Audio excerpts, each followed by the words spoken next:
umebadilika sana. Hebu angalia namna unavyovaa, hebu angalia namna ulivyojiweka, umechora matatu umechoma nywele. Hivi kweli hata dini yako ya Kiislamu kweli? Kaka samani, naomba niulizie bwana. Kwanza samani sana, mimi natoka kanisani sasa hivi. Hizo habari kunisimamisha njiani, nataka uniulize mambo ya gesi, muende nyinyi gesi mkafanye uasharati, sitaki. Usiniharibie mamlaka yangu, nipo kwenye mamlaka ya Yesu. Sikiliza mwanangu.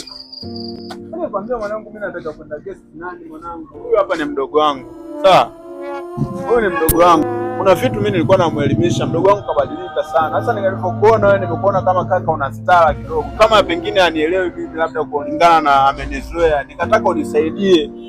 Nilikuwa nataka nikuulize, hivi kwa mtoto wa kike, kwa tamaduni zetu za Kiafrika hapa Tanzania kweli, hivi muonekano kama huu hapa kweli jamani, mbona anakuwa anafanya hivi mdogo wangu huyo? Ndio kitu ambacho nilikuwa nataka nikuulize.